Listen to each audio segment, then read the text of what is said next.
স্বাধীনতা দিবসের এই প্রাককালে আমি যুবদলের সভাপতি হিসাবে শুধু বর্তমান রাজনীতির দু একটা কথা যদি না বলি তাহলে হয় না। এই যে স্বাধীনতা যুদ্ধের ঘোষক ছিলেন শহীদ রাষ্ট্রপতি জিয়াউর রহমান। বাংলাদেশের স্বাধীনতা যুদ্ধের প্রারম্ভিক সময় যেটা, সেখানেই কিন্তু বিএনপির প্রতিষ্ঠাতা শহীদ রাষ্ট্রপতি জিয়াউর রহমান সাহেব অঙ্গাঙ্গিভাবে জড়িত ছিলেন। উনি স্বাধীনতার ঘোষক ছিলেন, শুধু তাই নয়, রণাঙ্গনে সরাসরি যুদ্ধ করেছিলেন।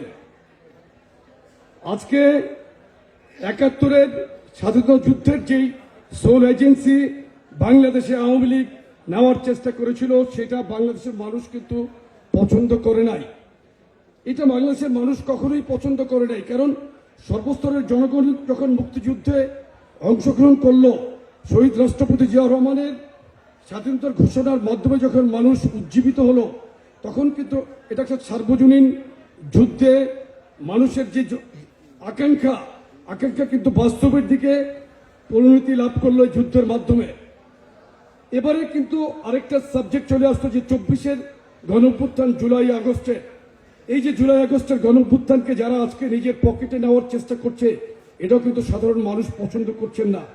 এই যে জুলাই আগস্টের গণঅভ্যুত্থান বা আপনারা যেটাই বলেন, বিপ্লব বলেন, এই বিপ্লবের পটভূমি কিন্তু দীর্ঘ ১.৫ যুগ যেটা বিএনপি মাঠে থেকে ছিল, মাঠে থেকে বিএনপি ফ্যাসিস্ট হাসিনা বিরোধী আন্দোলনে ছিল, যার নেতৃত্ব দিয়েছেন আমাদের প্রিয় অভিভাবক বিএনপির ভারপ্রাপ্ত চেয়ারম্যান জনাব তারেক রহমান। উনি সব সময় কিন্তু বলেছিলেন ফ্যাসিস্টের বিরুদ্ধে জনগণকে একসাথে মাঠে থাকতে হবে। প্রত্যেকটি আন্দোলনে বিএনপিকে নেতৃত্ব দিয়েছেন, মানুষের ভোটের অধিকারকে ফিরিয়ে আনার জন্য উনি আন্দোলন করেছেন। উনি একটা কথাই বলেছেন, আপনার ভোট আপনি দিবেন, যাকে খুশি তাকে দিবেন, কিন্তু আমরা ভোটের অধিকারকে ফিরিয়ে আনতে চাই। আজকে যে নয়া বন্দোবস্তের নামে আপনারা সংবিধানকে পরিবর্তন করে কাটাছেঁড়া করে নিজেদের মতো করে নির্বাচনকে না দিয়ে প্রলম্বিত করে আপনারা আরেকটি ফ্যাসিস্টের যে উত্থান ঘটাতে চাচ্ছেন, সেটা কিন্তু বাংলাদেশের মানুষ ইতিমধ্যে বুঝতে পেরেছে।